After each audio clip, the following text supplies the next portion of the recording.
kameranya. Iya, silakan dibuka karena ini salah satu. Kok nggak ketok gambarku, Beb? Saya pernah di mute dulu Suara di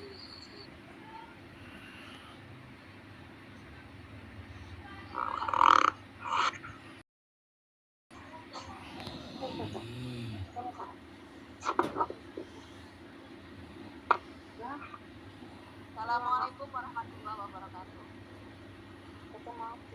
Waalaikumsalam Waalaikumsalam warahmatullahi wabarakatuh. Kepala Sekolah SD Negeri 2 Rawasari. Yang kami hormati Bapak Ibu Dewan Guru SD Negeri 2 Rawasari, serta yang kami hormati Bapak Ibu Guru Guru Pendidikan Agama Islam di Kecamatan BP tempat hadir, serta tetap yang ada di Rawasari.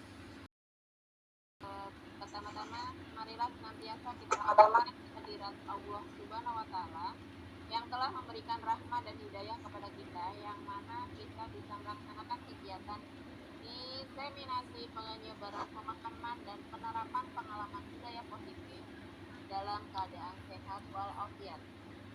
Sholawat serta salam tak lupa kita junjungkan kepada Nabi Muhammad SAW yang syafaatnya telah kita nantikan di Yaumul Qiyamah. Di sini saya sebagai moderator ingin membacakan susunan acara pada hari ini dengan tertib acara sebagai berikut. Yang pertama, acara pembukaan. Yang kedua, sambutan dari kepala sekolah. Yang ketiga, acara pemaparan materi. Dan yang keempat, acara penutup. Untuk mempersingkat waktu, marilah kita bersama-sama membuka acara dengan bacaan basmalah. Bismillahirrahmanirrahim. Acara selanjutnya, sambutan dari Kepala Sekolah SD Negeri Rawasari kepada Bapak Asroni SPD. Silakan.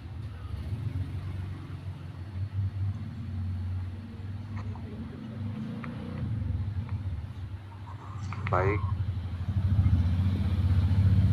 Bismillahirrahmanirrahim. Assalamualaikum warahmatullahi wabarakatuh. Waalaikumsalam warahmatullahi wabarakatuh. Assalatu wassalamu ala asrafil anbiya wal mursalin sayyidina wa maulana Muhammadin wa ala alihi wa sahbihi ajma'in. Amma ba'du. Yang saya banggakan rekan-rekan guru, baik yang berasal dari SD Negeri Rawasari, teman sejawat dari Ibu Febrianti Magister Pendidikan, kemudian kawan-kawan guru dari sekolah lain, baik yang tergabung dalam kegiatan program guru penggerak ataupun yang tidak tergabung, Bapak Ibu guru agama dan hadirin yang berbahagia. Ini saya awali dulu dari pantun ya. Nah, biar seru, oke? Ya. Perahu terdampar di pulau Kangguru. Layar tak naik, rusaklah sampan. Apa kabar, wahai Bapak dan Ibu guru? Semoga baik, cantik, dan tampan. Satu lagi. Harilah Minggu membeli tisu. Sampai di sana mengetuk pintu. Wajah Bapak dan Ibu terlihat lesu. Pasti karena dilanda buntu. Benar Pak Gubron? Akhir bulan. Iya, seperti itu ya. Tapi mudah-mudahan itu hanya kiasan saja. Baik Bapak dan Ibu yang saya banggakan, tentunya di awal sambutan ini saya memberikan apresiasi yang luar biasa kepada Bapak dan Ibu guru. Yang pertama adalah yang tergabung dalam program guru penggerak, yang sangat haus ilmu, kemudian yang sangat ingin sekali mengubah atau mentransformasi pendidikan untuk lebih baik, khusus pada Ibu Febri yang alhamdulillah sudah memiliki niat baik untuk memperbaiki cara melayani siswa, kemudian memiliki niat baik untuk membagi ilmu yang sudah diimplementasikan dalam aksi nyatanya beberapa waktu yang lalu. Kemudian seperti yang kita ketahui Bapak dan Ibu, saat ini dampak negatif dari media ataupun hal-hal yang dilihat oleh siswa itu sangat luar biasa sekali. Seperti baru-baru ini kita lihat di media sosial banyak sekali kasus pembulian dan yang lain sebagainya, baik itu yang berhubungan dengan siswa ataupun guru, tentunya sangat miris sekali. Itu tugas kita semua selaku tenaga pendidik untuk menangkal dampak-dampak negatif tersebut. Tentunya ada beberapa hal yang harus kita pahami, bahwa itu semua adalah tugas kita dan karena kita. Hal tersebut terjadi karena kurangnya oknum guru tersebut untuk memaksimalkan cara pembelajaran yang baik di sekolah. Nah, untuk itu di momen yang sangat baik ini kami harapkan nantinya Febri selaku calon guru penggerak yang akan melibatkan ilmu atau pengalamannya di momen ini, sangat kami harapkan supaya dapat memberikan sedikit pengalaman baik kepada rekan-rekan guru yang lain, terutama di guru-guru SD Rawasari, khususnya Kecamatan Pemuka Bangsa Raja, supaya nanti dapat mengambil pengalaman baik dan bisa diimplementasikan juga di sekolahnya masing-masing. Selanjutnya kepada Bapak dan Ibu guru yang lainnya, mari bersama-sama kita ikuti momen ini, mari kita belajar. Kami yakin ya akan nanti terdapat banyak kekurangan mungkin dari penyampaian saya atau yang lain, terutama, dan mungkin juga ada hal yang baik. Mari kita ambil semua yang baik-baik tersebut kita implementasikan di sekolah. Tentunya saya selaku pemimpin di SD Negeri Rawasari ini sangat mendukung kegiatan ini, dan mari silahkan diikuti serta kami menantikan ilmu-ilmu baru, pengalaman-pengalaman baru yang didapat di program guru penggerak ini. Kemudian sangat haus dengan ilmu pengetahuan dan pengalaman, untuk itu kami sangat menantikan momen yang seperti ini lagi ke depannya. Hanya itu saja. Sekali lagi saya sangat mendukung kegiatan ini. Monggo silakan kita ikuti bersama sebaik mungkin, mudah-mudahan tidak ada kendala di tengah dan di akhir. Itu saja yang dapat saya sampaikan. Kemudian ada pantun lagi nih, boleh Pak? Boleh ya? Boleh Pak. Nah, oke. Menyusun bata sambil rapikan, taruh di tanah, jangan pecahkan. Sambutan ini saya sudahkan, salah dan hilap mohon maafkan. Raju titulam kain mandarin, benang dan jarum pastilah utuh.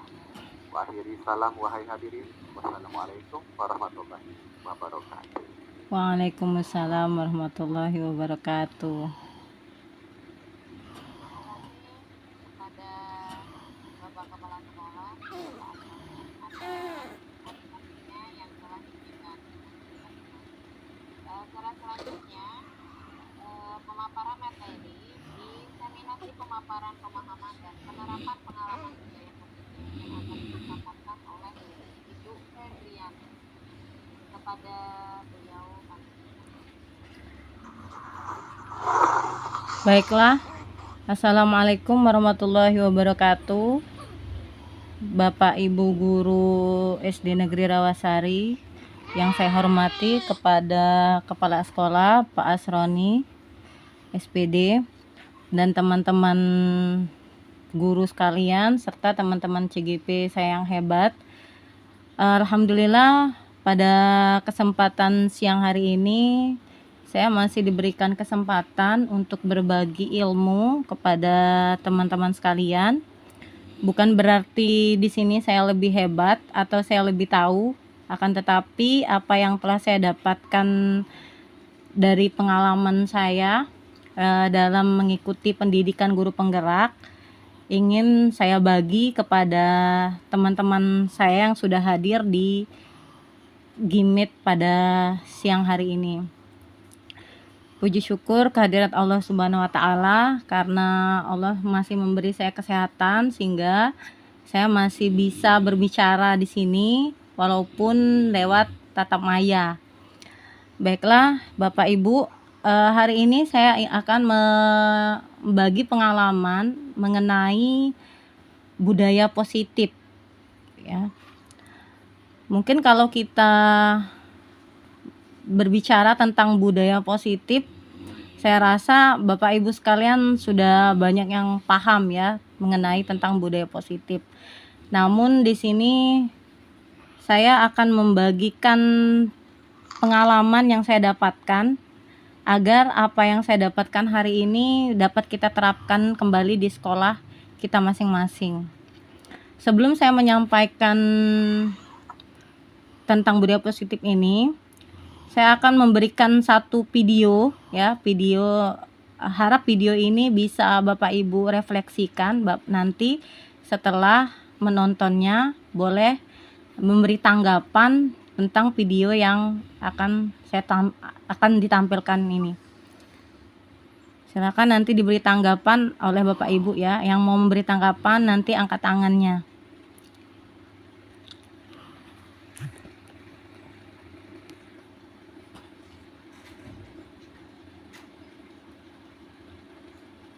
Suaranya Bu Julaipah.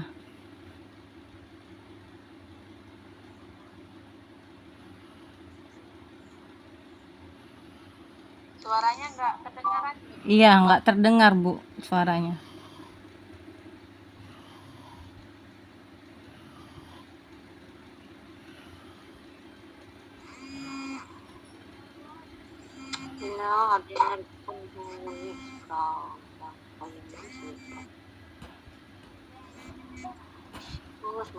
Halo.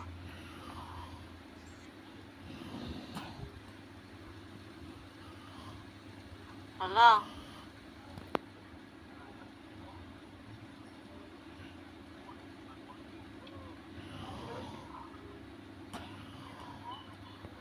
Gimana? Kamu karena? Abang apa? Halo ngapa Kak?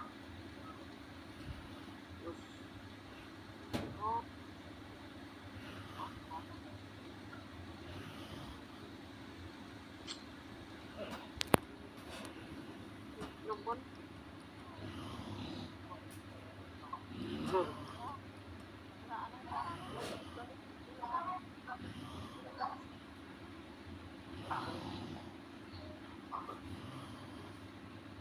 Lagi mau ngantar tukang mak Nina.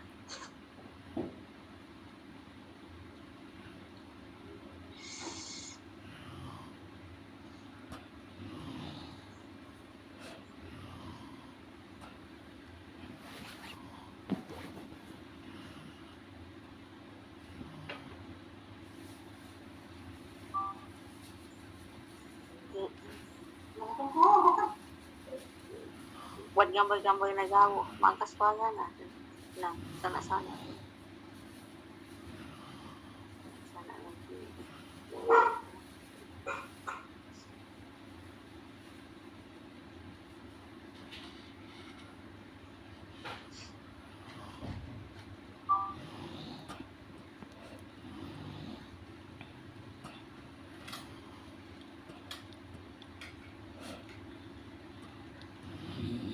Lopon.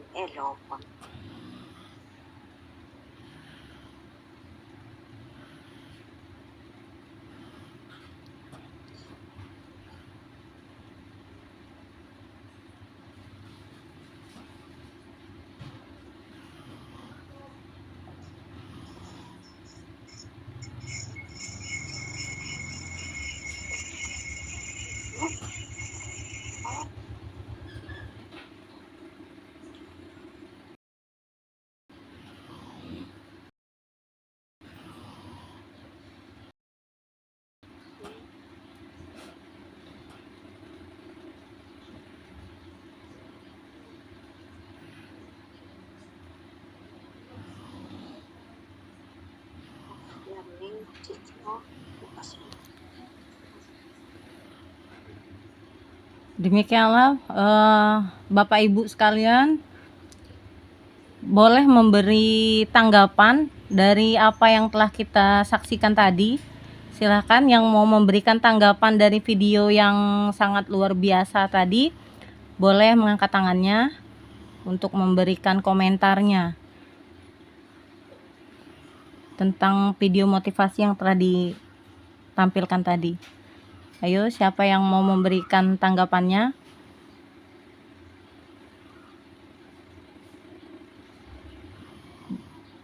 Ini Ibu Nafsia angkat tangan terus ini. Kenapa? Apa Ibu Nafsia mau memberi komentar, Ibu Nafsia? Kalau mau memberikan komentar tayangan yang tadi.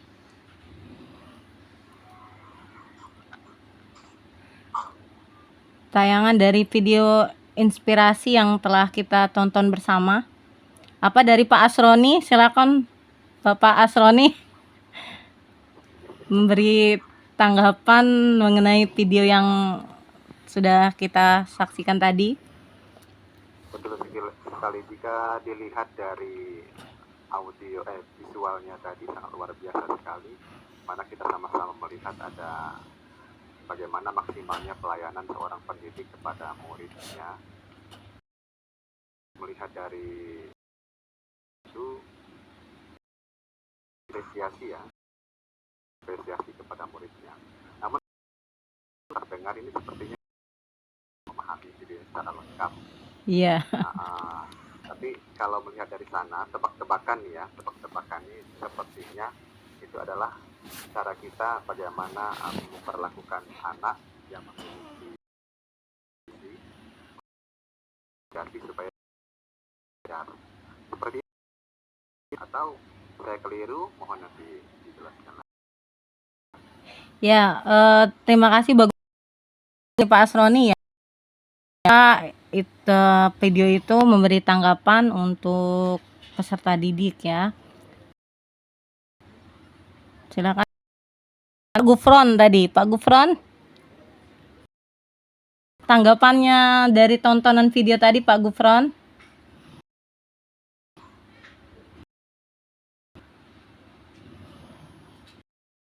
Gabung atau ada tidak bergabung ini?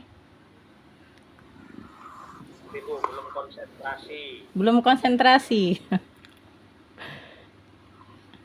Ya mungkin Pak Gufron mau memberi tanggapan tentang video yang sudah ditampilkan tadi, Pak.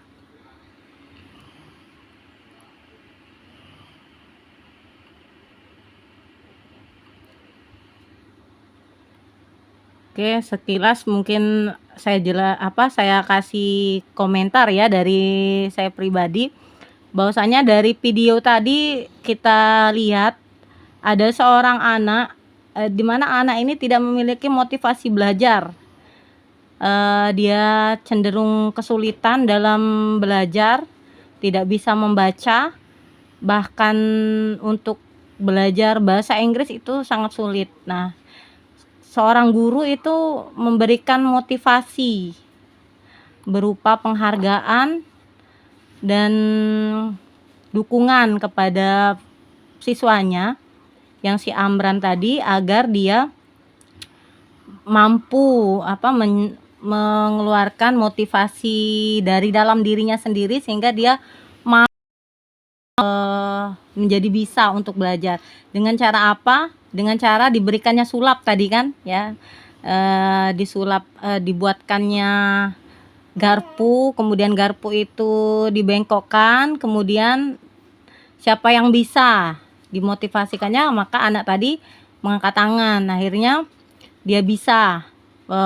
Setelah itu di akhir cerita gurunya memberikan penjelasan bahwasanya yang membengkokkan sendok ini bukan saya tapi kamu sendiri. Nah, berarti motivasi belajar itu, minat belajar itu yang timbul adalah dari diri kalian sendiri, bukan dari Bapak Ibu guru. Nah, Bapak gurunya ini memberikan motivasi dari dalam dirinya. Nah, hari ini yang ingin saya sampaikan adalah mengenai motivasi intrinsiknya nanti yang akan kita kaitkan dengan budaya positif yang ada di yang akan kita bahas pada hari ini ya Bapak Ibu Guru. Kita akan masuk di presentasi tentang budaya positifnya. Bu Julaipa, tolong dibantu. Ya. Menyebarkan pemahaman dan penerapan pengalaman tentang budaya positif ya. Next Bu Julaipa. Jadi dalam konsep inti budaya positif itu ada 8 ya. Yang pertama adalah perubahan paradigma belajar, kemudian disiplin positif, lalu apa ini nggak kelihatan apa? Nilai-nilai ya, nilai-nilai kebajikan, kemudian kebutuhan dasar manusia, kemudian motivasi perilaku manusia, posisi kontrol guru, keyakinan kelas, dan segitiga restitusinya. Lanjut Bu Julaipa.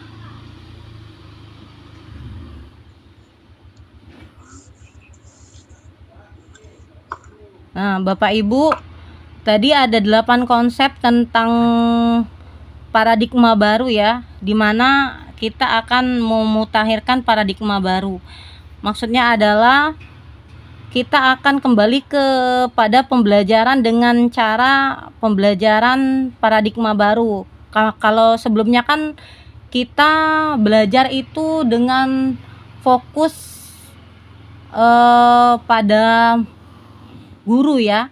Jadi mungkin kan ada 2 pembelajaran di sini, ada pembelajaran yang berfokus pada guru, ada pembelajaran yang berfokus pada murid. Nah, Bapak Ibu guru ini termasuk yang mana fokusnya? Apakah pembelajaran yang berpusat pada guru atau pembelajaran yang berpusat pada murid? Saya rasa mungkin sebagian kita ada yang berpusat pada guru dan juga ada yang berpusat pada murid, di mana pembelajaran yang berpusat pada guru itu yang berfokus mengajar itu hanya gurunya. Jadi kita hanya menyampaikan materi selesai, kemudian kita memberi ulangan, kemudian kita memberi pembelajaran lalu dinilai, kemudian selesai, seperti itu. Tapi kita tidak pernah melihat bagaimana karakteristik peserta didik kita, bagaimana minat dan bakatnya, bagaimana keinginan mereka sebenarnya gitu. Nah, sementara di sini saya akan membuka paradigma baru, bagaimana pembelajaran itu harus berpusat pada murid sesuai yang diinginkan oleh Ki Haji Dewantara, di mana guru itu harus memusatkan perhatiannya pada muridnya, bukan hanya sekedar mengajar, tapi harus memahami kondisi peserta didik itu sendiri. Nah, dengan kaitan ini kita akan berhubungan dengan profil pelajar Pancasila, di mana dalam profil pelajar Pancasila kan kita sudah belajar tentang ada kebinekaan global gitu kan. Nah, ada 6 dasar profil pelajar Pancasila itu. Lanjut Bu Julaipa.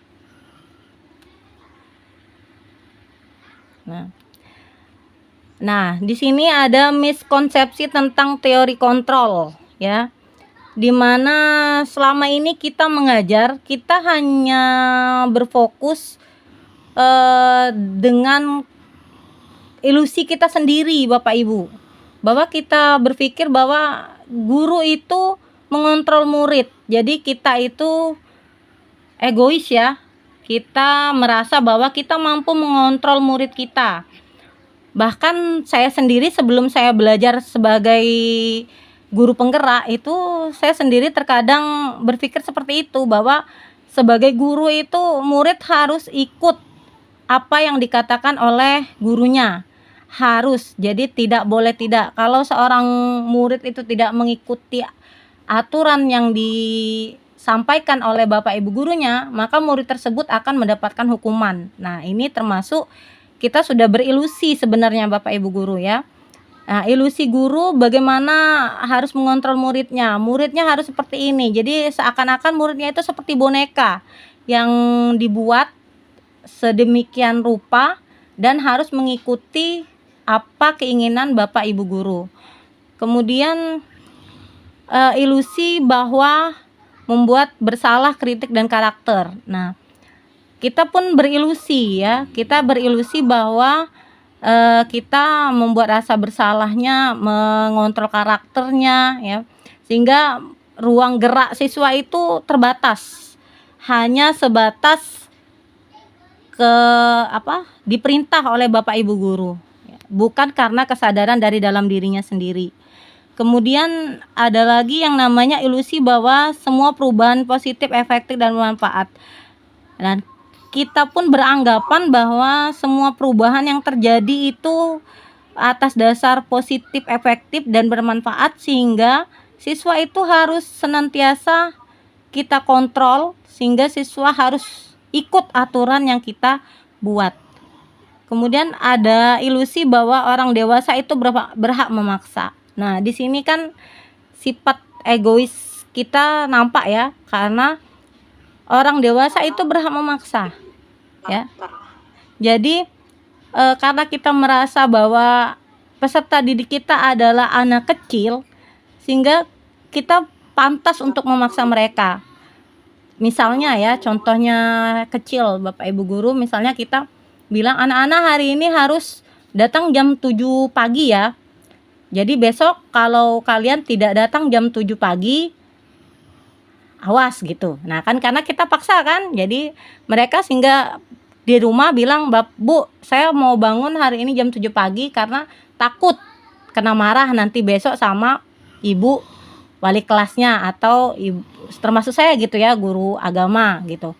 Nah konsep seperti ini sebenarnya konsep yang salah Bapak Ibu guru ya.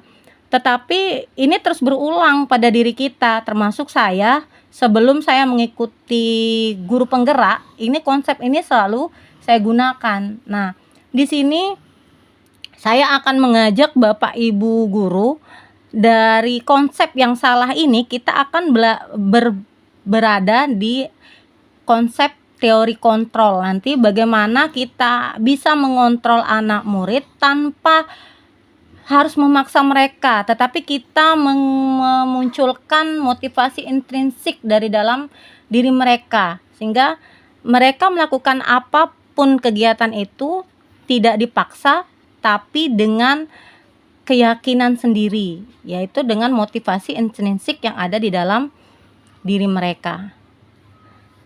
Lanjut Bu Zulaipah. Nih. Nah, ini kita mengubah paradigma dengan cara mengubah paradigma stimulus respon ke pendekatan teori kontrol ya. Di mana paradigma teori kontrol itu, Bu Zulaipah bisa dibesarkan layarnya Bu Zulaipah ya. Nah, kita ketahui dulu ya, di mana paradigma stimulus respon itu realitas kebutuhan kita sama. Jadi, selama ini kita beranggapan bahwa realitas kebutuhan setiap anak itu sama. Artinya setiap kita mengajar itu seperti itu saja. Misalnya, saya mengajar tentang sholat kan. Nah, setiap anak itu sama saja, saya ajarkan seperti ini sholatnya. Saya tidak membagi anak kepada anak yang pintar, anak yang sedang, atau anak yang bodoh. Tapi saya tetap mengajar, oh seperti ini, sholat ini seperti ini. Sementara di teori kontrol, kita berpikir bahwa realitas kebutuhan setiap anak itu berbeda. Bagaimana caranya? Ya saya bagi gitu kan, anak harus ada anak yang pintar, ada anak yang bodoh gitu kan, ada anak yang kemampuannya sedang, rendah gitu. Nah, di sini kita merubah paradigma kita dari stimulus respon menjadi teori kontrol. Kemudian semua orang itu melihat hal yang sama ya. Sedangkan setiap orang itu memiliki gambaran yang berbeda kalau di teori kontrol. Jadi kalau kita lihat di stimulus respon, semua murid kita itu sama. Tapi kalau di teori kontrol itu kita membagi mereka semua tidak sama. Mereka mempunyai keinginan yang berbeda-beda, mempunyai minat yang berbeda-beda, mempunyai harapan yang berbeda-beda gitu. Kemudian kita mencoba mengubah orang agar berpandangan sama dengan kita. Lalu kalau di teori kontrol kita berusaha memahami pandangan orang lain tentang dunia. Nah, kalau di stimulus respon kita itu memaksa anak untuk memiliki paradigma yang sama dengan diri kita. Sedangkan kalau di teori kontrol itu kita memahami bahwa setiap anak itu mempunyai pandangan yang berbeda tentang dunia. Jadi artinya harapan mereka itu berbeda itu dari diri kita. Kemudian perilaku buruk dilihat sebagai suatu kesalahan. Sedangkan kalau di teori kontrol itu semua perilaku itu memiliki tujuan. Artinya tidak ada anak yang salah di teori kontrol ini, tetapi setiap anak yang salah itu pasti punya tujuan. Maka nanti kita akan mencari pemecahan kesalahan mereka dengan teori kontrol ini, bahwa setiap perilaku yang mereka perbuat itu pasti ada tujuannya. Kemudian orang lain bisa mengontrol saya, hanya Anda yang bisa mengontrol diri Anda. Nah, di stimulus respon kita bisa mengontrol murid kita, sedangkan di teori kontrol tidak ada yang bisa mengontrol diri kita, tetapi motivasi intrinsiknya yang dikontrol tadi. Jadi kemauannya itu muncul sendiri tanpa harus dipaksa. Kemudian realitas kebutuhan kita itu sama, lalu realitas kebutuhan kita itu berbeda. Kalau di teori kontrol itu kita beranggapan bahwa realitas kebutuhan kita itu sama, sedangkan di teori kontrol itu setiap anak itu berbeda-beda.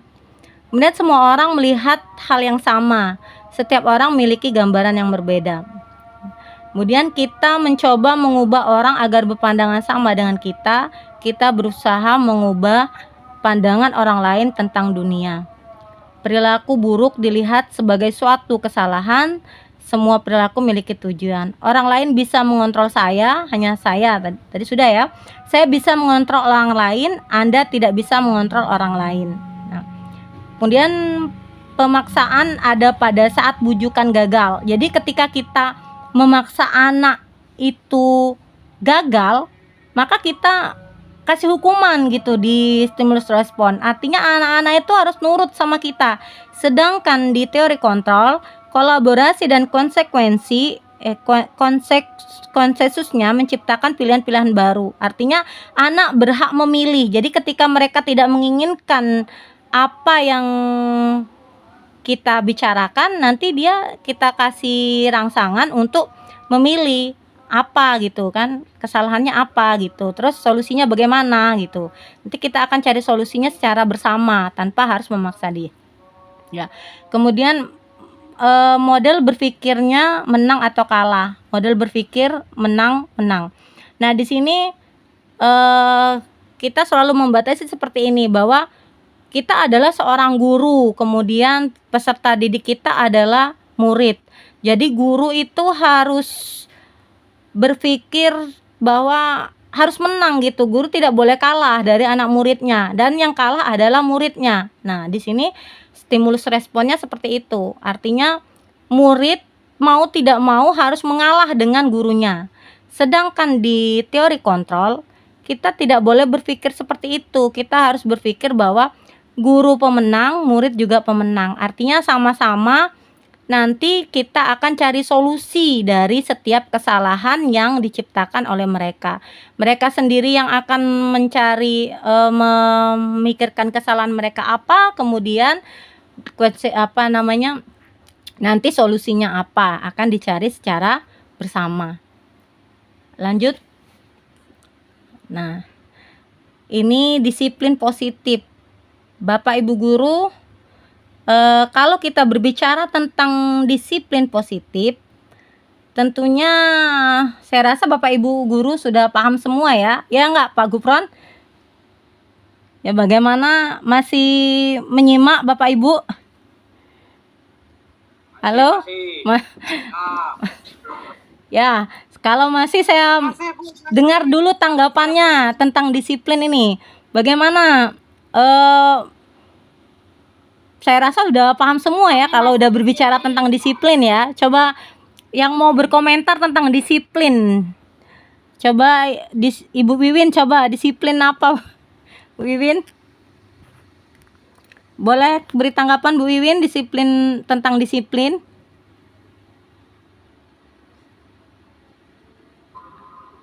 Halo, mungkin Ibu Marwia, disiplin Bu. Kalau kita berbicara disiplin, saya rasa semua ibu bapak guru udah paham ya mengenai apa itu disiplin ya. Ibu Marwia mungkin beri tanggapan tentang disiplin.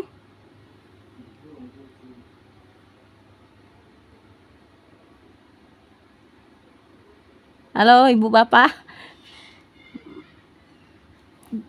Halo. Bagaimana? Ada yang mau memberi komentar tentang disiplin? Masih menyimak apa sudah pada ngantuk ini? Masih. Iya, ayo Pak Gufron, mungkin Pak Gufron mau memberi tanggapan tentang disiplin, Pak. Dengerin, tempat saya masih azan. Oh, masih azan, iya. Ya boleh yang lain. Disiplin mungkin Ibu Siti Sumarmi mungkin mau beri tanggapan tentang disiplin. Komentarnya, Bu. Tolong Bu, diulangi lagi gimana? Komentarnya tentang disiplin itu sendiri apa, Bu? Oke, terima kasih Bu. Menurut saya disiplin itu merupakan tata tertib yang dipatuhi oleh komunitas tersebut. Terima kasih.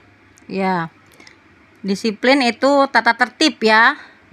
Menurut Ibu Siti Sumarmi, mungkin dari yang lain, disiplin itu sendiri apa?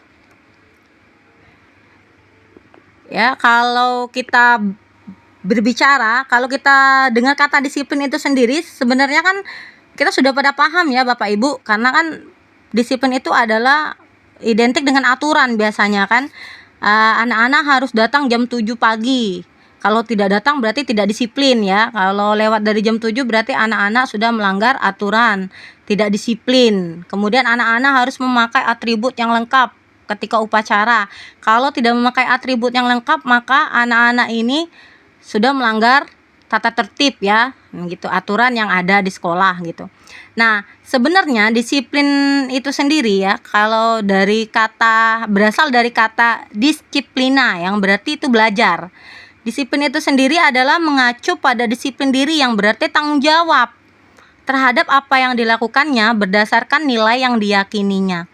Kemudian disiplin positif itu merupakan salah satu cara penerapan disiplin yang bertujuan untuk menumbuhkan kesadaran serta memberdayakan peserta didik tanpa imbalan, reward, ancaman, ataupun hukuman. Jadi kalau tidak ada penghargaan, tidak ada ancaman, tidak ada hukuman, berarti apa yang bisa dilakukan?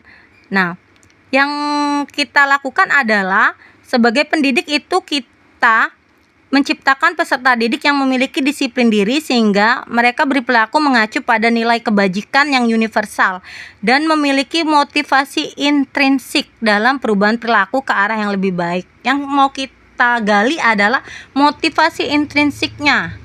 Jadi bukan karena anak itu melakukan sesuatu bukan karena diberi reward, diberi penghargaan, diberi hukuman ataupun diberi ancaman, tapi karena memang mereka memiliki motivasi yang ada dari dalam dirinya untuk melakukan perubahan ke arah yang lebih baik. Bukan dipaksa, tapi atas kemauan mereka sendiri. Seperti itu Bapak Ibu ya. Lanjut. Nah, nilai kebajikan yang seperti apa yang mau kita tampilkan ya? Tadi sebelumnya kita sudah berbicara tentang profil pelajar Pancasila ya Bapak Ibu ya. Nah, di sini sama saja nilai kebajikan yang kita sepakati bersama itu adalah tidak lepas dari nilai suku, bangsa, agama maupun bahasa maupun latar belakangnya. nilai kebajikan itu adalah nilai profil pelajar Pancasila, yakni beriman dan bertakwa kepada Tuhan Yang Maha Esa, berakhlak mulia gitu ya. Bu Julaipa, Bu Julaipa, modulnya hilang. Ya. Nilai yang berakhlak mulia, kenekaan global ya, kemudian gotong royong, mandiri, kreatif dan bernalar kritis. Kemudian nilai yang bagaimana lagi? Nilai yang toleransinya, rasa hormatnya, integritasnya, mandirinya, menghargainya, antusiasnya, empatinya, keingintahuannya, kreatif, kerjasama, percaya diri dan komitmennya. Kemudian skillnya ya ini dapat dipercaya, dia lurus hati, pendengar yang aktif, tidak merendahkan orang lain dan memberikan yang terbaik dari dirinya. Nah, nilai-nilai kebajikan yang seperti ini yang akan kita lahirkan dari motivasi intrinsik mereka, dari dalam diri mereka sendiri, tanpa kita beri dia penghargaan ataupun ancaman ya, seperti itu Bapak Ibu guru. Jadi lanjut, kebutuhan dasar manusia. Semua nilai itu akan terpenuhi jika kebutuhan dasar manusia ini terpenuhi Bapak Ibu guru. Ya, kebutuhan dasar manusia itu yang seperti apa? Kebutuhan dasar manusia itu adalah segala sesuatu yang kita lakukan itu untuk mendapatkan apa yang kita inginkan. Seluruh tindakan yang kita lakukan itu memiliki tujuan tertentu dan semua usaha yang terbaik yang kita lakukan adalah dalam rangka kebutuhan dasar kita terpenuhi dengan baik ya. Jadi nilai itu tidak akan terpenuhi kalau kebutuhan dasar manusia ini tidak terpenuhi Bapak Ibu. Jadi sebelum kita memberikan materi kepada peserta didik kita harus pahami dulu ya, apakah nilai kebutuhan dasar peserta didik kita ini sudah terpenuhi belum dari 5 kebutuhan dasar itu sendiri. Di mana kebutuhan dasar itu sendiri adalah bertahan hidup, pakaian, makan, tempat tinggal, keamanan, kesehatan. Jadi kita perhatikan dulu peserta didik kita itu kenapa dia lesu. Mungkin kebutuhan dasarnya itu tidak terpenuhi. Mungkin dia belum makan, mungkin rumahnya kebanjiran gitu kan, mungkin dia lagi tidak enak badan, kondisi tubuhnya sedang sakit gitu, atau di rumahnya sedang tidak aman gitu kan, bapak ibunya sedang ribut kan, bisa jadi seperti itu. Jadi ketika kita menemui kekurangan dari dalam anak didik kita itu, kita tidak semerta-merta marah kepada dia, tapi kita tanya dulu kenapa gitu kan, kenapa kamu berbuat seperti ini. Nah, mungkin dari yang terjadi dari mereka adalah karena 5 kebutuhan dasar mereka itu tidak terpenuhi dengan baik ya, sehingga dia menjadi malas di sekolah, menjadi nakal di sekolah ya, karena dia melihat bapak ibunya bertengkar pagi ini, akhirnya dia pun ribut sama temennya pagi ini ya, karena mungkin di rumahnya bapak ibunya sedang banting-banting piring ya, seperti itu bapak ibu ya, sehingga anaknya pun sampai ke sekolah pun ikut banting-banting buku temennya, kan bisa jadi seperti itu. Nah, pertama-tama langsung marah kepadanya, tapi kesalahannya apa gitu, apa yang kamu lakukan hari ini gitu, seperti itu ya. Kemudian pada kebutuhan yang kedua itu kasih sayang dan rasa diterima. Nah, di sini kita lihat juga ya, rasa diterima. Nah, apakah anak kita ini sudah kita pedulikan atau tidak gitu. Nah, kemudian kita ajak kerjasama, bagian dari kelompok gitu kan, diajak temennya, atau jangan sampai ada pembulian tadi kan, seperti yang lagi marak sekarang ini ya Pak Asroni ya, pembulian tadi udah dijelaskan oleh Pak Asroni dari awal ya. Nah, di sini karena apa? Karena rasa kebutuhan dasar manusia tidak terpenuhi. Ya, rasa kasih sayangnya tidak terpenuhi, timbullah nanti ada pembulian di sekolah ya, temen mengejek. Nah, ini lagi marak sekali ya, bahkan yang terakhir itu anak SD kelas 6 kalau nggak salah, loncat dari lantai 4 kalau nggak salah, karena dibully oleh temennya Nah, ini luar biasa ya. Karena apa? Karena kebutuhan dasarnya itu tidak terpenuhi, kasih sayangnya tidak ada. Mungkin dia diasingkan dari kelompoknya, tidak diajak kerjasama oleh teman-temannya. Nah, ini harus kita perhatikan Bapak Ibu. Jadi ketika kita melihat hal yang terjadi dengan peserta didik kita, dari misalnya dia menyendiri, itu kita harus perhatikan. Jangan kita diam saja sebagai Bapak Ibu guru. Kita hanya masuk ke dalam kelas, kemudian kita beri materi, setelah itu ya sudah nak kerjakan, kalau nggak mau kerjakan ya udah gitu. Kita yang penting kelas diam ya, tapi kita tidak tahu bentuk psikis anak kita, psikologi anak kita bagaimana, rasa dirinya bagaimana, akhirnya apa, nanti ada berita ya anak kita bunuh diri gitu kan. Karena apa? Karena mungkin Bapak Ibu gurunya tidak terlalu peduli ya gitu. Yang penting ada materi yang diajarkan, setelah itu keluar gitu. Nah, ini penting sekali ya untuk kita penuhi, karena kalau kebutuhan dasar 5 kebutuhan dasar ini sudah terpenuhi, maka mudah bagi kita untuk memunculkan motivasi intrinsik itu sendiri ya Bapak Ibu. Kemudian kebutuhan yang ketiga adalah penguasaannya. Ya, ini harga diri, keinginan untuk dianggap, memimpin, berprestasi, diakui dan didengar. Nah, ini ya, ada kebutuhan ketiga adalah harga diri. Jadi kita tidak boleh membandingkan anak yang satu dengan yang lain. Misalnya kita ada anak yang bodoh di kelas, lalu kita bilang, kamu ini bodoh sekali sih gitu ya. Nah, kita tidak boleh langsung mengecap anak itu di depan mereka gitu. Kemudian anak itu punya rasa ingin dianggap ya. Kemudian anak itu ingin diakuin dan didengar ya Bapak Ibu ya. Kemudian kebutuhan yang ketiga adalah kebebasan ya. Kebebasannya adalah mandiri, memiliki pilihan, mencoba hal baru, mampu mengendalikan arahnya ya. Lalu kebutuhan dasar yang kelima adalah kesenangan. Nah, anak-anak itu harus senang ya, diajak senang Bapak Ibu guru, diajak bermain, humor, diajak tertawa. Jadi belajar itu bukan hanya belajar di materi ya, tapi juga harus diajarkan secara bersenang-senang ya. Jadi kita mengajar itu harus dengan humor, dengan tertawa, dengan ini ya Bapak Ibu ya. Maaf ada gangguan ini Bapak Ibu. Ya, oke, lanjut Bu ya. Sama Nyai di belakang.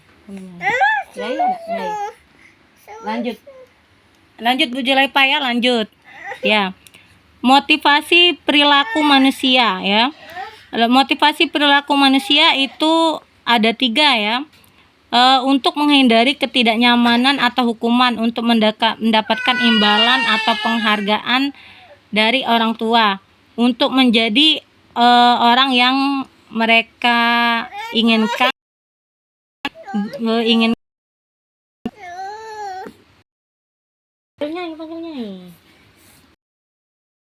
Nyai di belakang, panggil. Nah, itu ya. Mohon maaf Bapak Ibu ya, ada gangguan teknis sedikit ya. Nah, ini bagaimana untuk memunculkan motivasi intrinsik itu sendiri Bapak Ibu ya. Bu Julaipa mohon dibesarkan layarnya Bu Julaipa. Bu Julaipa mohon dibesarkan layarnya.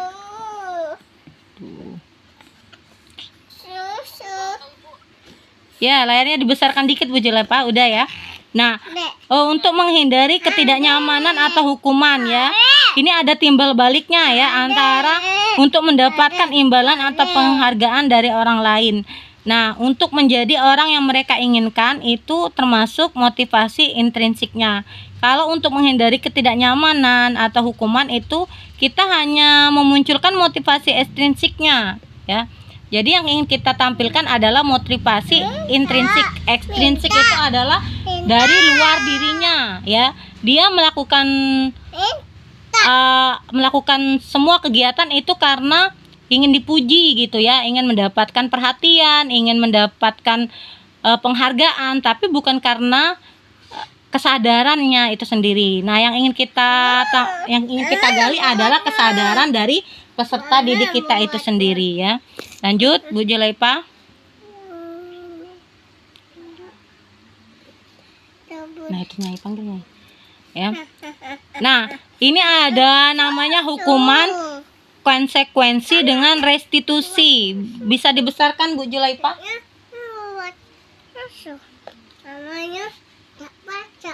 Ya, hukuman adalah tidak terencana atau tiba-tiba. Murid itu tidak tahu apa yang akan terjadi, kemudian tidak dilibatkan bersifat piara berupa hukuman psikis atau itu. Ya, bentar ya, bentar. Nyai di nak susu Nyai. Nak susu Nana. Ya. Hukuman itu biasanya itu sifatnya tidak terencana ya Bapak Ibu ya. Biasanya kan ketika kita melihat peserta didik kita tidak menggunakan atribut secara lengkap ya. Itu biasanya kita langsung panggil kan. Anak, kenapa kamu nggak pakai atribut gitu. Nah, kita langsung memberi hukuman kan. Ya sudah kalau begitu kamu lari keliling lapangan. Nah, itu pun kadang terjadi sama saya ya gitu ya. Sebelum saya belajar pendidikan guru penggerak ini, jadi ketika anak-anak nggak buat PR ya, kamu nggak buat PR hari ini. Nah, saya langsung emosi gitu kan. Kenapa nggak buat PR? Padahal sudah dikasih tugas kan, sudah 1 minggu. Kalau begitu kamu lari keliling lapangan. Nah, ternyata ini adalah hal yang salah sebenarnya ya, tapi tetap kita lakukan seperti itu. Nah, lanjut konsekuensi. Nah, konsekuensi ini adalah terencana, dia disepakati, kemudian sesuai dengan aturan. Nah, kita biasanya ada konsekuensi ya dengan murid kita ya. Anak-anak tahu kan aturan di sekolah kan, kalau kamu nggak buat PR hari ini ya, nanti saya laporkan kepada wali kelas, nanti kamu nggak naik. Nah seperti itu ya. Konsekuensinya adalah kamu tidak naik kelas kalau kamu tidak mengerjakan PR secara berulang.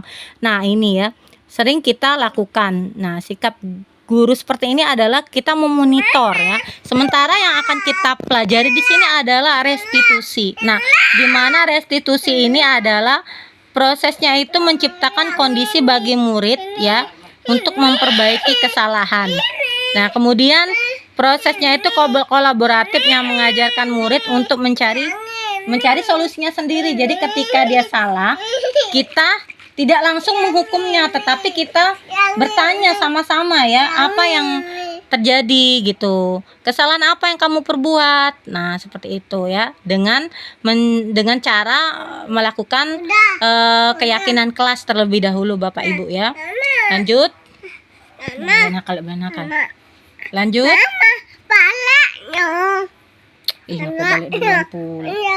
Nah, 5 posisi Ibu guru ya. 5 ada hukum. Bu coba dibawa dulu, Bu.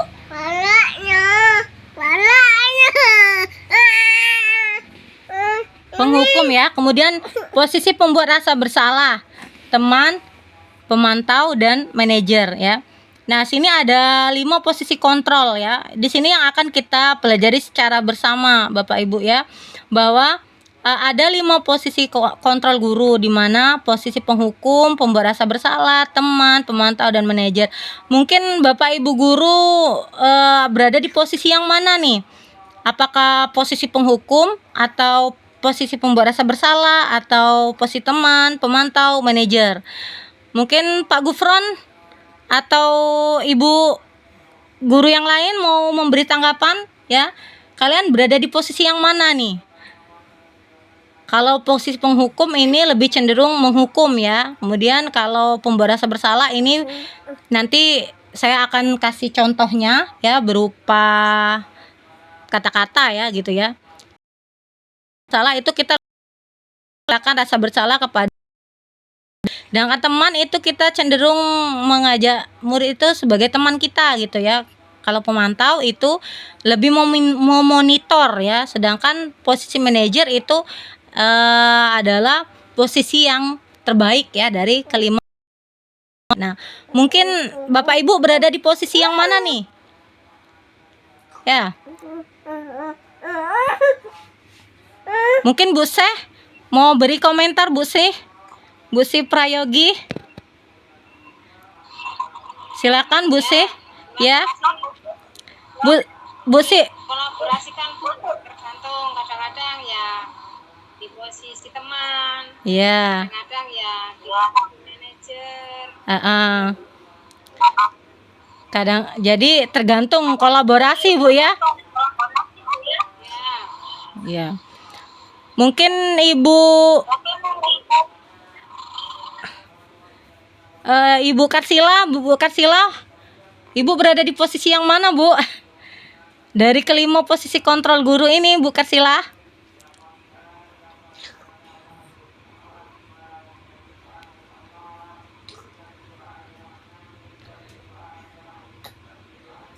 Ya, Bu. Halo, Bu Karsila, masih bergabung?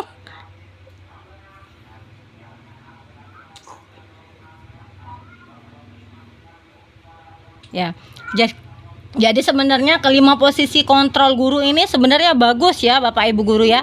Tetapi dari kelima ini yang terbaik adalah posisi manajer. Kenapa manajer? Karena manajer ini dapat memunculkan motivasi intrinsik. Jadi yang ingin kita munculkan adalah motivasi intrinsiknya. Karena kalau posisi penghukum itu anak hanya merasa takut ya, karena takut dihukum gitu kan. Kemudian tidak ada kesadaran sendiri. Jadi selepas dari hukuman mereka belum tentu gitu ya untuk kalau tidak dihukum belum tentu mereka mau gitu melakukan apa yang kita perintahkan. Kemudian pembuat rasa bersalah, kita hanya memaksa anak itu kamu harus seperti ini gitu kan. Nah, gitu. Tapi belum tentu motivasi intrinsiknya ya. Nah, ini kita lihat ada dialog ya tentang 5 posisi kontrol itu sendiri ya, dialognya ya. Kata-katanya itu dibesarin. Jadi besarin Bu Julaipa. Nah, ada kasus itu, kasus ini tentang siswa tidak memakai atribut lengkap saat upacara ya. Kasusnya itu dihukum ya. Hormat pada bendera 1 jam. Jadi kalau guru yang menggunakan posisi kontrol penghukum, dia akan mengatakan kepada siswanya harus hormat pada bendera 1 jam gitu. Sedangkan kalau pembuat rasa bersalah, gurunya akan berbicara seperti ini. Berapa kali ibu bapak harus memberitahu kamu selalu saja mengecewakan ibu bapak. Nah, gitu. Rasa bersalah anak murid kita gitu. Dengan cara seperti itu ya. Kamu sudah mengecewakan bapak, ibu guru gitu. Kemudian teman ya, teman. Layarnya dibesarkan Bu Julaipa. Nah, dialognya seperti ini kalau teman. Ayo dong ikuti aturan sekolah, bantu ibu ya. Sekali ini ya. Sudah apa namanya katanya? Terbaca ini Bu Julaipa. Ya. Sudah tidak apa-apa ya, lain kali jangan berbuat seperti itu lagi ya gitu. Nah, kemudian kalau posisi pemantau itu kamu sudah melanggar peraturan sekolah ya. Kamu tahu konsekuensinya. Setelah upacara kamu beli atributnya ya dan jangan diulangi lagi. Nah, seperti itu kalau posisi teman dan posisi pemantau. Nah, kalau posisi teman ini nanti Bapak Ibu guru merasa tidak enak gitu, nanti marahnya itu kan karena nganggap anaknya teman ya, jadi merasa tidak enak. Manajer itu kamu tahu kira-kira bagaimana kamu memperbaiki kesalahanmu. Nah, gitu kita diajak berdialog dengan peserta didik kita gitu. Bagaimana dialognya agar nanti akan memuncul intrinsik itu sendiri, sehingga perintah ataupun tidak diperintah itu akan timbul rasa motivasi itu sendiri dari dalam dirinya. Nah, ini Bapak Ibu guru ya, sini ada dialog ya, boleh dijawab ini dialog ini termasuk posisi kontrol yang mana Bapak Ibu guru ya? Posisi kontrol apakah aku gitu ya? Boleh yang tahu angkat tangan ya. Kamu tidak pernah benar melakukannya. Nah, ini posisi kontrol yang mana? Teori kontrol yang mana, Bapak Ibu guru? Angkat tangan. Siapa yang mau angkat tangan? Ya, Pak Gufron. Membuat bersalah. Membuat bersalah. Bagaimana Bapak Ibu? Salah. Benar nggak? Rasa bersalah. Yang lain? Bagaimana Pak Asroni? Untuk dialognya itu? Ya, saya sepakat dengan Pak Gufron itu. Kamu tidak pernah benar melakukannya. Nah, dari siswa itu ngerasa dengan judge kita tersebut akan ya merasa bersalah gitu. Ya, benar ya. Jadi ini adalah posisi membuat rasa bersalah. Terus lanjut ada lagi posisi kontrol selanjutnya. Nih, saya kecewa sekali dengan kamu. Nah, ini yang mana Bapak Ibu? Ayo, siapa lagi yang bisa menjawabnya? Saya kecewa sekali dengan kamu Bapak Ibu. Mungkin Bu C mau jawab. Atau Bu Epi.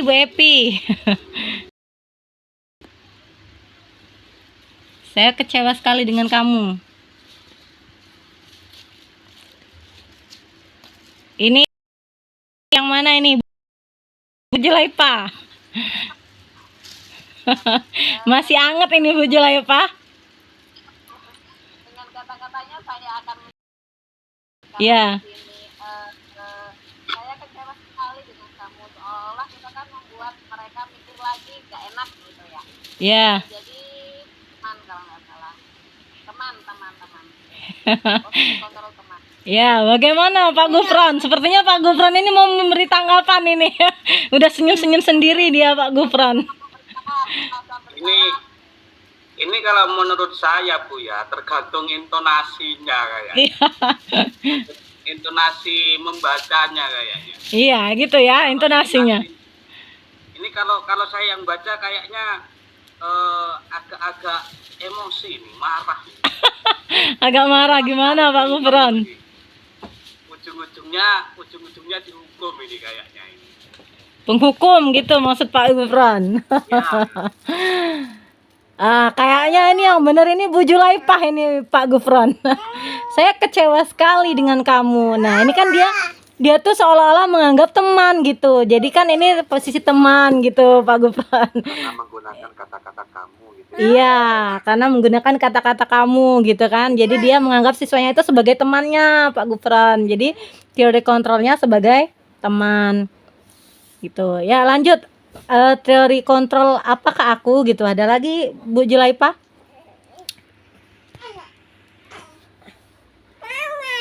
Apa rencanamu untuk menyelesaikan masalah ini? Nah, ini termasuk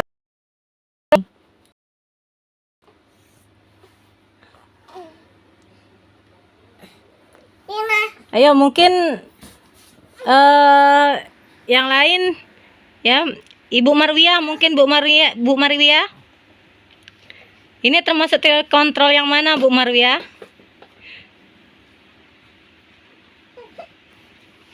Atau Ibu Sumarmi? Bu Sumarmi? Ya. Apa rencanamu untuk menyelesaikan masalah ini?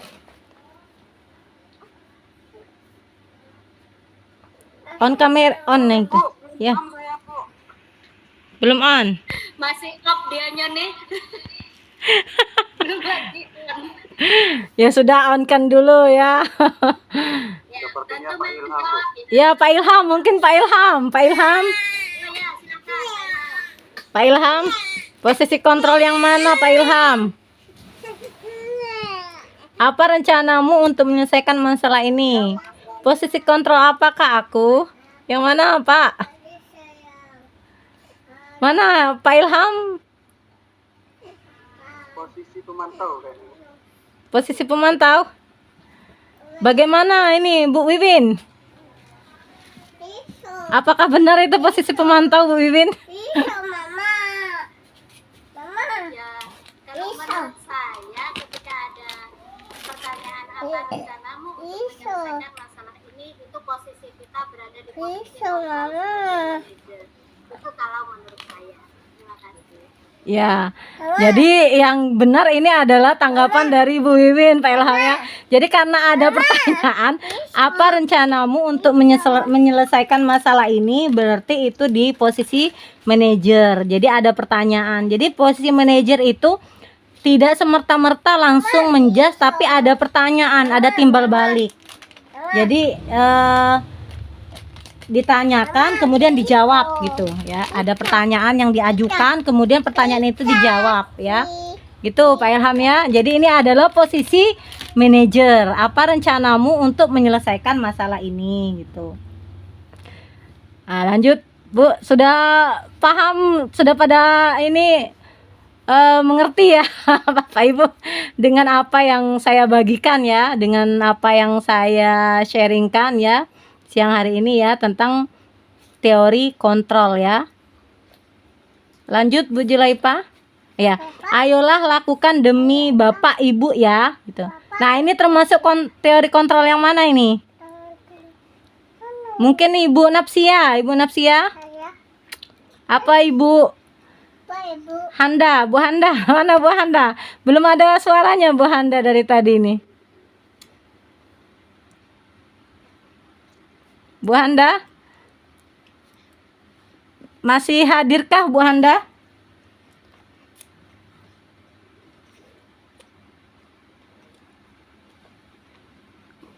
Enggak ada ya Bu Handanya ya, hilang ya.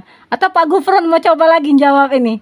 Ayolah lakukan demi Bapak Ibu ya gitu. Ayo Pak Gufron. Posisi apa ini Pak Gufron? Ini saya agak ketawa-ketawa ini karena saya tadi itu inget tapi lupa apa namanya ya. Ingat tapi lupa ya. Nanti kita belajar sama-sama lagi Pak Gufron ya. Ingat tapi lupa. Mungkin Pak Asroni yang senyum-senyum dari tadi ini. Mungkin saya bantu Pak Gufron aja, mungkin lupa Iya. 5 posisi kontrol tadi ya. Iya. Ada pukul, merasa bersalah, Ini nih. memantau, Jangan. yang mana ini Pak Gufron? Nah. Ini kayaknya pemantau.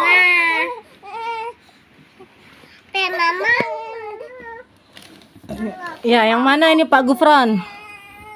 Ini pemantau ini, enak ini kayaknya. Kayak Mas nih itu pantau.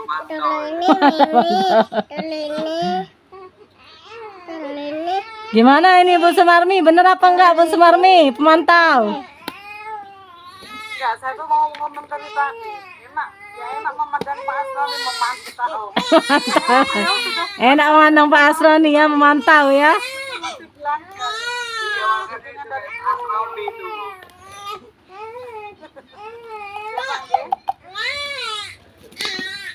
Ya, sudah luar biasa. Kita malah sudah lupa, Bu. Jadi ingat lagi nih karena materinya Bu Betty luar biasa. Udah lupa Pak ya. Saya aja yang kadang-kadang lupa Pak. Sebagai terdahulu kami, sebagai kalau saya katakan nenek moyang nanti dikira Pak Asroni udah tua. Nenek moyang seorang pelaut jadi Bu Sumarmi. Dalam ilmu ini gitu. Iya. Senior.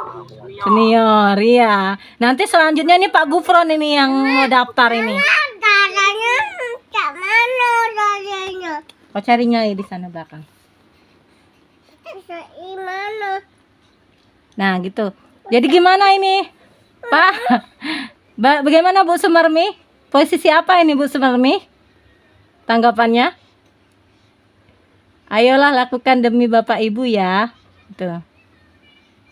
Yang di ini ya Bu ya, yang di layar ini ya. Iya, iya. Bapak Ibu ya. Ya. Ini sepertinya posisi teman ya. Apa benar mau dikoreksi oleh Bapak Asroni? Saya teman itu. Iya. Ya, betul sekali Bu. Karena kan ayolah lakukan demi Bapak Ibu ya gitu. Jadi kan dia memohon seolah-olah sebagai teman gitu kan. Nah. Aduh, mohon maaf ini Bu. Ini hari sudah siang ini anak yang dititipkan udah pada pulang ini. Jadi pada repot ini. Nah. Ya, itu. Jadi ini adalah posisi teman ya Bapak Ibu ya. Ayolah lakukan demi Bapak Ibu. Nah, lanjut, materinya dilanjut Bu Julaipah.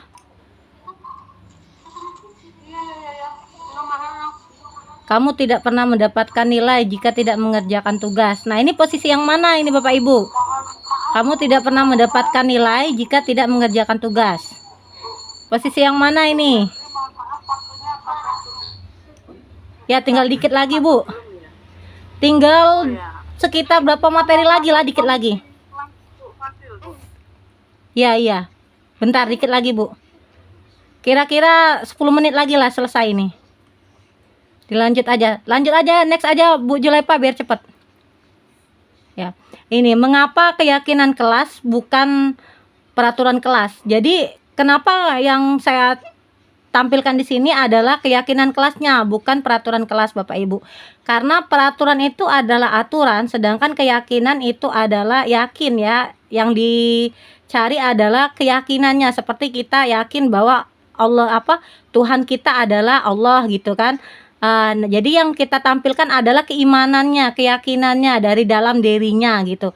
Jadi kalau aturan itu kan dibuat ekstrinsiknya, sedangkan yang ingin kita capai adalah intrinsiknya. Jadi ketika anak didik kita mau berubah itu bukan karena paksaan dari kita, tapi karena ada kemauan dari dalam diri mereka sendiri gitu. Jadi ada ataupun tidak ada kita, dia akan berubah seterusnya. Dan bahkan mungkin sampai dia tua pun masih diingat aturan itu ya Bapak Ibu ya. Jadi keyakinan kelasnya yang kita buat gitu, bukan aturan. Lanjut Bu Julaipah, karena waktu kita udah mau habis. Agak dulu Nak. Lanjut ya. Ini pembentukan keyakinan kelas. Nah ini itu bagaimana cara pembentukan keyakinan kelas ya Bapak Ibu ya. Dibesarin Bu Julaipah, dibesarin Bu Julaipah. Gitu ya, adalah bersifat abstrak ya. Kemudian mana nyai kok tadi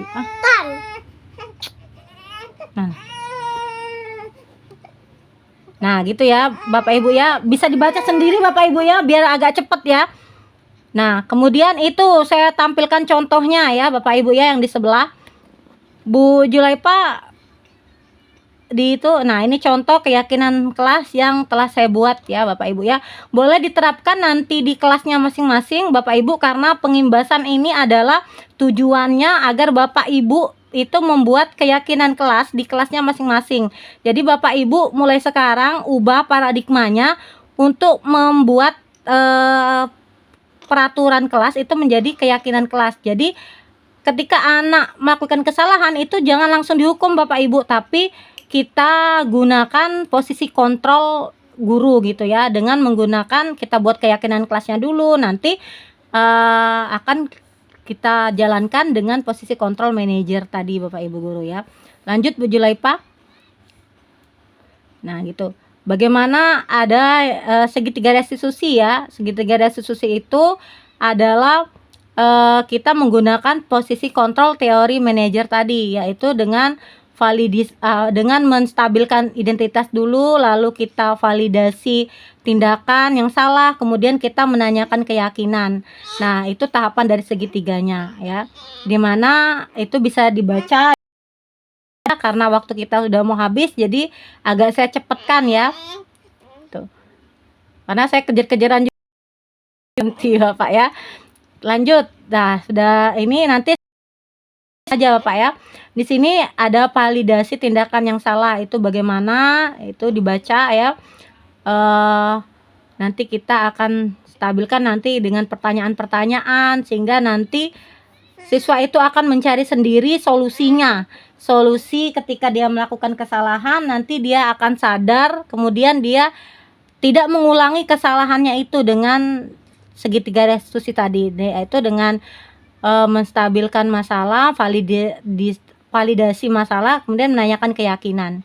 Nah, selesai ya Bapak Ibu, di sini sudah sampai segitiga restitusi. Sekarang kita lihat contohnya. Bu Julaipah langsung contohnya aja. Contoh videonya tentang segitiga restitusi ya. Ya, langsung videonya aja Bu Julaipah. Karena setelah video ini mungkin kita akan selesaikan meet kita pada siang hari ini ya. Karena Bapak Ibu yang lain juga sudah akan ada kegiatan yang lain, dan kami juga akan melakukan kegiatan yang lain.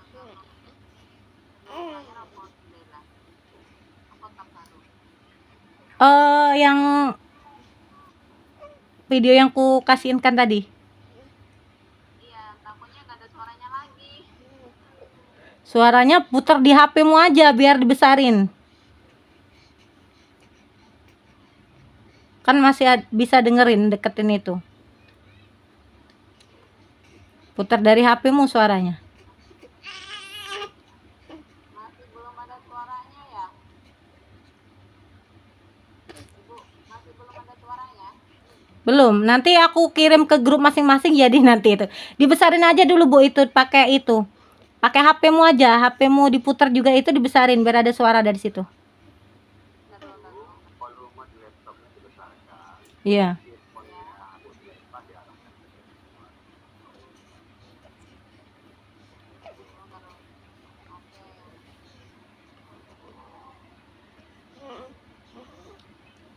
Nah, ini nanti jadi di sini ada praktek segitiga restitusi ya Bapak Ibu ya, di mana di sini kan ada anak kelas 1 itu dia sering datang terlambat ya. Jadi dia sering datang terlambat ke sekolah. Nah, ini kita akan melakukan praktek segitiga restitusinya ya. Yaitu kita menstabilkan identitas dulu ya. Dengan cara kita menanyakan kepada dia ya. Bagaimana suaranya itu?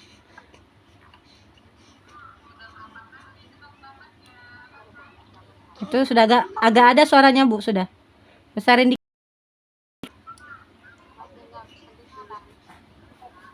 Nah, kita menanyakan dulu, menstabilkan identitasnya ya. Iprazia, apakah kamu pernah datang terlambat gitu ya? Ya, nanti dijawab gitu. Sudah berapa kali gitu terlambatnya gitu kan? Nah, kita stabilkan dulu identitasnya Bapak Ibu guru ya, dengan menanyakan kepada si anak tadi tentang apa yang telah dilakukannya ya, seperti itu.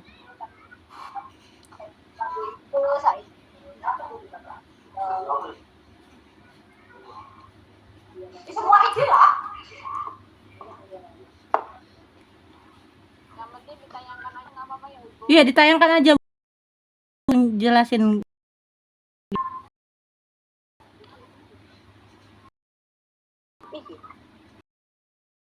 Nah, gitu ya.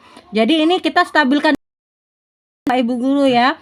Jadi kita tanyakan dulu Iprazia datang terlambat gitu. Nanti dijawab kan, udah berapa kali kamu terlambatnya?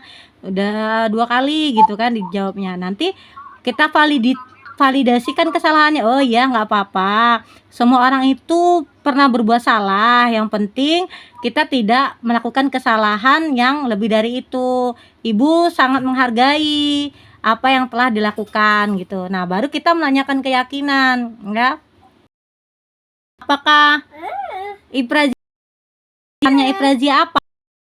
Kita menanyakan keyakinan mana yang pernah dilakukan gitu. Keyakinan apa? Nah, ini karena keyakinan sudah kita buat, misalnya disiplin ya. Nah, Iprazia melakukan kesalahan apa, melanggar apa? Nanti dijawabkan oleh anaknya, disiplin Bu Guru. Nah, disiplin apa? Nah, di sini nanti setelah kita menanyakan keyakinan ini ya, nanti baru nanti akan ada solusinya. Nah, bagaimana bagaimana solusinya gitu kan. Nah, kira-kira solusinya apa? Nah, ini karena videonya nggak ada suaranya, jadi agak sulit ya Bapak Ibu ya mendengarnya ya.